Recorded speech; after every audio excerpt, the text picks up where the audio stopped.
Good morning sa lahat ng grade 8 students. So, Happy New Year sa lahat. But before we proceed to our main topic for today, tayo ay nasa Quarter 2, Module 1 ng Arts 8.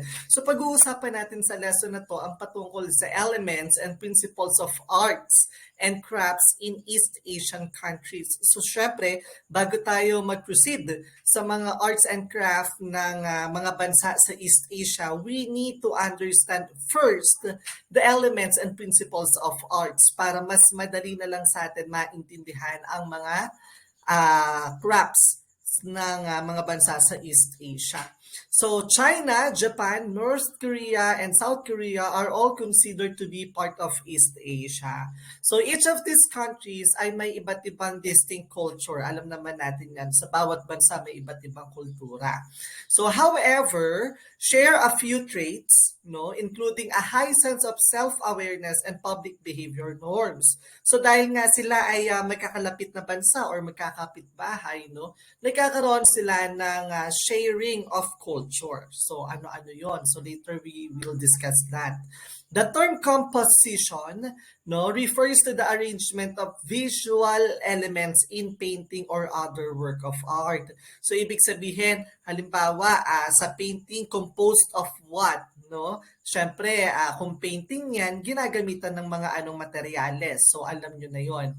And then, it is the organization or the composition of the elements of art and design, katulad ng line, shape, color, value, texture, form, and space according to the principles of art and design. So such as balance, contrast, emphasis, movement, pattern, rhythm, unity, or variety, and other elements of composition to give the painting structure and convey the artist's intent para mas maipakita niya kung ano ba yung intensyon, yung mensahe ng ginagawa niyang opera.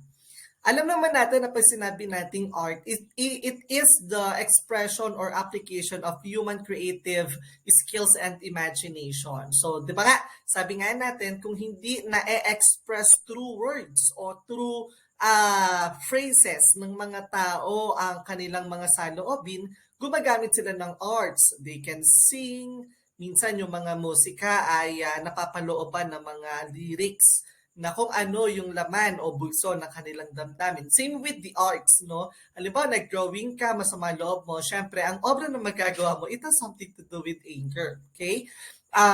Typically, in a visual form such as painting or sculpture, producing works to be appreciated primarily for their beauty or emotional power. So, meron tayong 7 elements of arts. So, they are color, form, line, shape, space, texture, and value.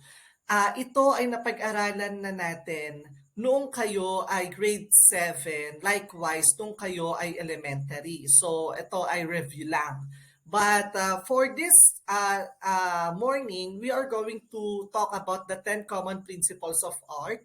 Yun ay ang mga balance, emphasis, harmony, movement, pattern, proportion, repetition, rhythm, unity, and variety. So pag-uusapan natin ngayong araw ay patungkol sa 10 common principles of arts para mas maintindihan ninyo yung mga nilalaman ng crafts ng East Asian countries. So let's begin with balance. Pag sinabi nating balance, it is the sense of stability, achieved through implied weight of an object, halimbawa, sa katawan ng isang tao, masasabi nating balanse yung ating katawan bilang isang tao, ng isang normal na tao. Bakit? Ilan yung tenga mo? Dalawa, magkabilaan, right? Ilan yung kamay mo? Dalawa, magkabilaan. Tama? So, it has something to do with balance. Okay? Meron tayong 3 different types ng balance. Those are symmetrical, asymmetrical, and radial. Ano yon? Symmetrical, asymmetrical, and radial. So pag-usapan natin muna yung symmetrical balance. Pag sinabi natin symmetrical balance, when one image is mirrored on the other side to repeat itself. Nakikita natin sa halimbawa, dito sa larawan, meron 2 puno. Well, actually, it is mirrored, Isang puno lang yan actually na ginamitan ng epekto ng effects of mirror para maging dalawa, para maging pantay. Merong isa sa kabila, meron ding isa sa kabila. Just like what I have given example kanina. Yung tenga natin, dalawa magkabilaan. So that is what we call symmetrical balance. Okay? Secondly, we have asymmetrical balance when different types of elements create a visual balance.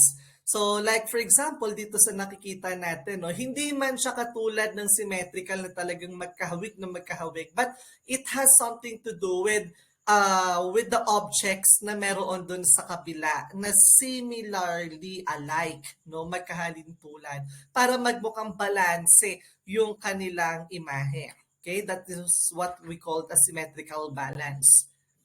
The third one is radial balance. So it is the distribution of elements around a central point in all directions. So from the center, no, yung mga linya, yung mga object nakakalat, nakapalibot from the center going to all directions. So as you could see in our example, no, para siyang bulaklak, but makikita natin that the movement has coming from the center, pakalat or palibot, going to different directions or all directions. So that is what we call radial balance. The second one is emphasis. So once we say emphasis, it is when one element of an artwork stands out more than another. So nakikita niyo dito sa halimbawa, no, meron tayo diyang mga white dots. And makikita natin kaagad yung emphasis. Yung isa na naka-shaded, okay? Or the black one, okay? So this creates a sense of importance and is intentionally used to communicate a message or feeling. So nagpapakita ito ng kahalagahan, 'di ba? Halimbawa sa isang classroom, no? Makikita natin agad dun yung mga mga different types of emphasis. Bakit kasi sinabing different types of emphasis?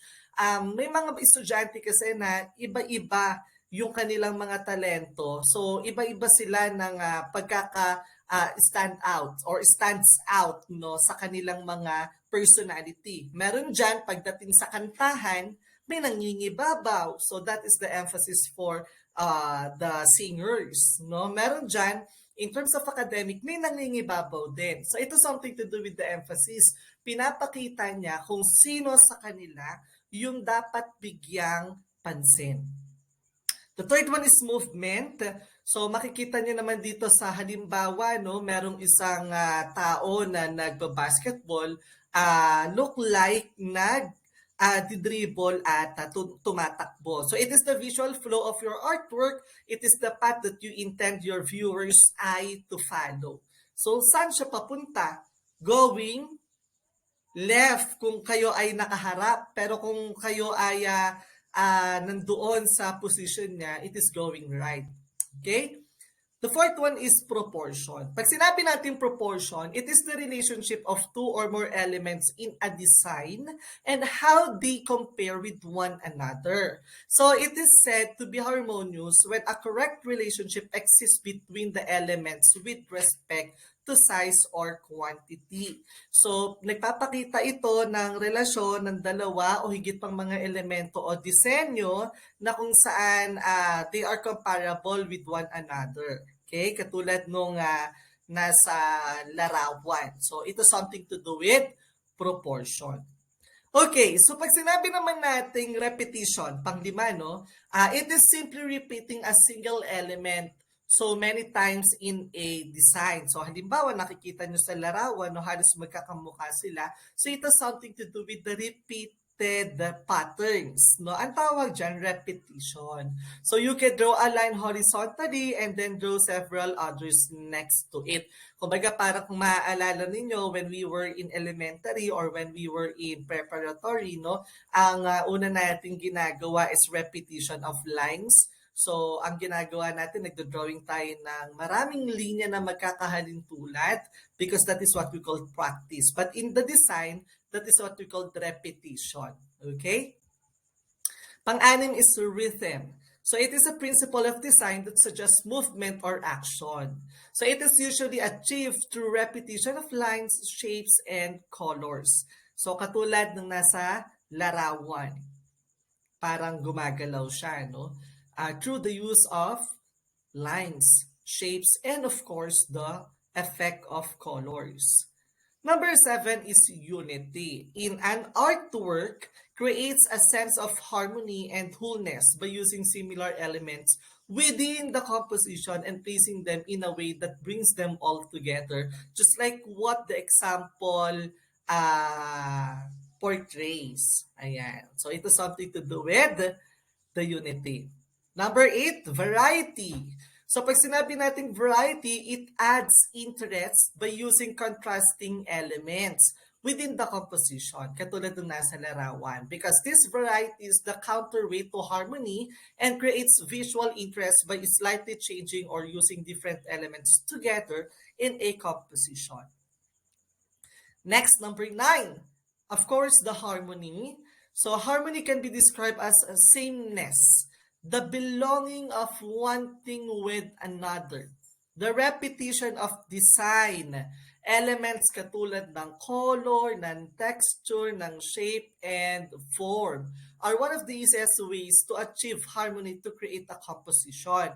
Just like what our example, no? Magkakamukha sila. Pero, because of the harmony, kahit na para-para sila ng kulay ng linya na ginamit, merong isa na nagpapakita ng kagandahan doon sa larawan. So makikita ninyo para siyang kwadrado, but there is an emphasis, no, doon sa parang globo no, with same design used, no? Yun pa din yung in-apply doon sa globo. Number 10 is pattern. Pattern as a principle of design may be defined as a regular arrangement or repeated same elements. So para siyang repetition din, but it is a pattern. Usually increases the visual excitement by supplementing surface interest.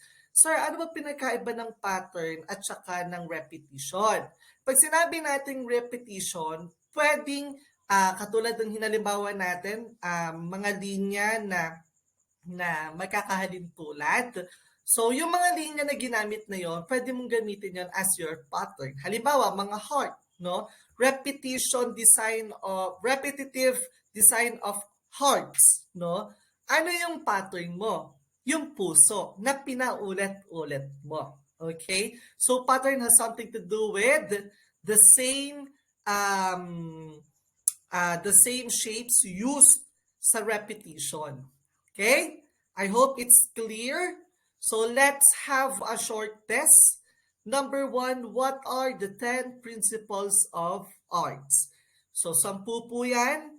Okay? Once you answer this, please submit your answer to your MAPE teacher. Once again, good morning and have a great day.